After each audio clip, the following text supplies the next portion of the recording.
कानून को लेकर पश्चिम बंगाल में जो कुछ हो रहा है वो जग जाहिर है, लेकिन सवाल साजिशों के हैं। क्या वाकई बंगाल में भड़की हिंसा के पीछे कोई सोची समझी साजिश है?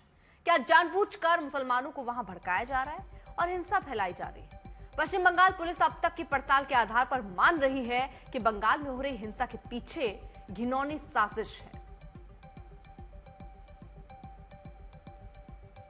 3 तस्वीरें भी हम आपको दिखा रहे हैं। साथ ही साथ आपको बता दें कि फिलहाल जबरदस्त तनाव रहा मुर्शिदाबाद में और 24 परगना में, दक्षिण 24 परगना में, जहां पर गाड़ियां फूंकी गई, जमकर पथराव हुआ, तोड़फोड़, हिंदुओं पर हमले और हिंदू परिवार जो है वो पलायन करने को मजबूर हुआ है। वहीं दक्षिण 24 परगना में भी हमने देखा उग्र प्रदर्शन रहा, आगजनी रही, पथराव रहे, एक दूसरे से झड़प रही। 8 पुलिस वाले भी वहां पर जख्मी हुए। इलाके में तनाव है, हालांकि भारी सुरक्षा बल की तैनाती है, जिसकी वजह से अभी फिलहाल स्थिति थोड़ी सी बेहतर जरूर हो पाई है।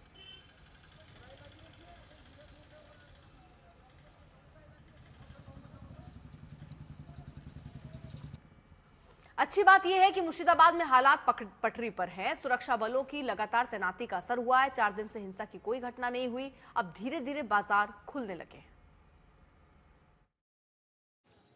मुर्शिदाबाद के हिंसाग्रस्त इलाकों में स्थिति और हालात अब धीरे धीरे सामान्य हो रहे हैं। जो दुकान बाजार पिछले 4 दिनों से बंद पड़े थे, अब धीरे धीरे खुलने शुरू हो गए हैं। लोगों का आवागमन, जो स्ट्रीट्स थे, जो रास्ते थे, सड़कें थी, सुनसान पड़ी हुई थी, वो भी अब व्यस्त होने लगी हैं। जो ई रिक्शा यहाँ से गायब हो गए थे क्योंकि पैसेंजर्स ही नहीं थे, एक तरह से कर्फ्यू का पूरा वातावरण था, वो धीरे धीरे अब सामान्य की ओर तब्दील हो रहा है। आप देख सकते हैं इन्हीं इलाकों में शुक्रवार को जो हिंसा भड़की थी उसके निशान अब भी मौजूद हैं और शुक्रवार के बाद शनिवार को भी हिंसा हुई थी, लेकिन उसके बाद से हिंसा नहीं हुई। भारी डिप्लॉयमेंट हुआ सीआईएसएफ और बीएसएफ का, बंगाल पुलिस का भी भारी डिप्लॉयमेंट हुआ और अब हालात थोड़े सामान्य जरूर हुए हैं। हालांकि एक भरोसा कायम करने की जरूरत है लोगों में, खास तौर पर जो हिंदू समुदाय है, कि आप यहां पर वापस रह सकते हैं और उसके लिए लेकिन अभी काफी वक्त लगेगा। फिलहाल के लिए बीएसएफ और सीआईएसएफ और पुलिस की तैनाती ने हालात को सामान्य की ओर बढ़ाना तो शुरू कर दिया है, लेकिन पूरी तरह से सामान्य अभी होने में समय लगेगा। कैमरामैन श्याम के साथ अनुपम मिश्र, आज तक, मुर्शिदाबाद, शमशेरगंज। वक्फ कानून को लेकर पश्चिम बंगाल में जो कुछ हो रहा है वो जग जाहिर है, लेकिन सवाल साजिशों के हैं कि आखिरकार क्या वाकई इसके पीछे साजिश है?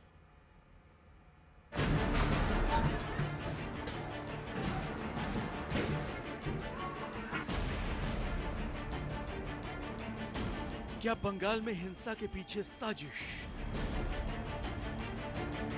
वक्फ कानून के नाम पर मुस्लिमों को उकसाया जा रहा है। साजिश के तहत हिंसा फैलाई जा रही है। कौन है हिंसा वाली इस साजिश के पीछे? ये आगजनी, ऐसा उपद्रव, ऐसा बवाल, इतनी हिंसा, ये सब बंगाल में हो रहा है। 11 अप्रैल को मुर्शिदाबाद में हिंसा भड़की थी। कई गाड़ियां आग के हवाले कर दी गई थी। उपद्रवियों ने पुलिस प्रशासन को खुली चुनौती दे दी थी। आरोप है कि मुर्शिदाबाद में चुन चुनकर हिंदू परिवारों को निशाना बनाया गया।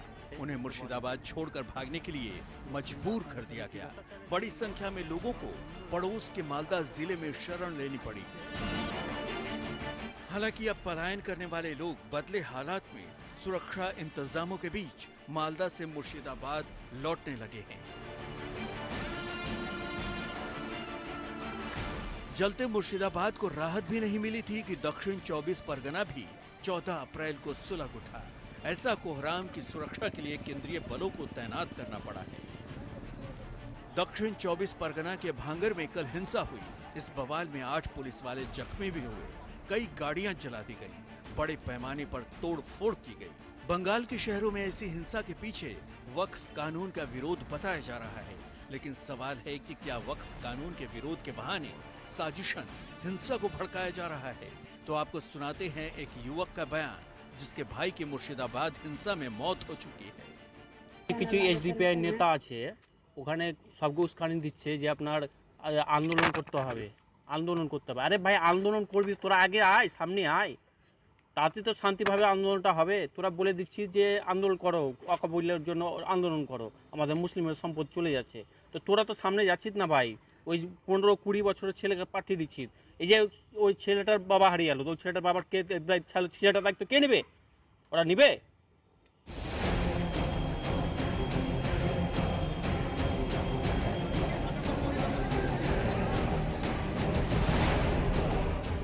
राज अहमद का भाई एसडीपीआई का जिक्र कर रहा है। वही एसडीपीआई जो प्रतिबंधित संगठन पीएफआई का राजनीतिक चेहरा है। मुर्शिदाबाद में संगठन की मजबूत मौजूदगी है। उसी संगठन की भूमिका हिंसा को लेकर संदेह के घेरे में है। मुर्शिदाबाद हिंसा की जांच कर रही पुलिस का दावा है कि सबूत किसी बड़ी साजिश का संकेत दे रहे हैं। जांच में खुलासा हुआ है कि एसडीपीआई के कार्यकर्ता पिछले कई दिनों से मुस्लिम युवकों को वक्फ के नाम पर भड़का रहे थे, हिंसा के लिए उकसा रहे थे, सड़क पर उतरकर उग्र प्रदर्शन के लिए उन्हें बरगला रहे थे।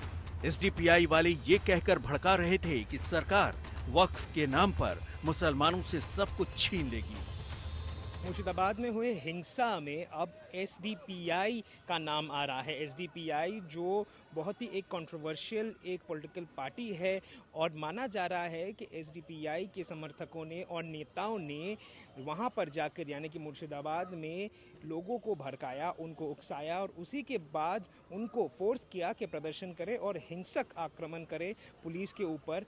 और उसके बाद जो देखा गया और लोगों से जो बातचीत करने के बाद जो पता चला है, सामने आया है कि एसडीपीआई के नेतागण जाते थे, बच्चों को, यंग लड़कों को भड़काते थे और उनको रास्ते पे आने के लिए कहते थे। ये तो साजिश का एक एंगल है। दूसरी थ्योरी ये भी सामने आ रही है कि इस हिंसा का बांग्लादेशी कनेक्शन हो सकता है। बंगाल पुलिस को शक है कि ऐसे उपद्रव के पीछे बांग्लादेशी चरमपंथियों का हाथ भी हो सकता है।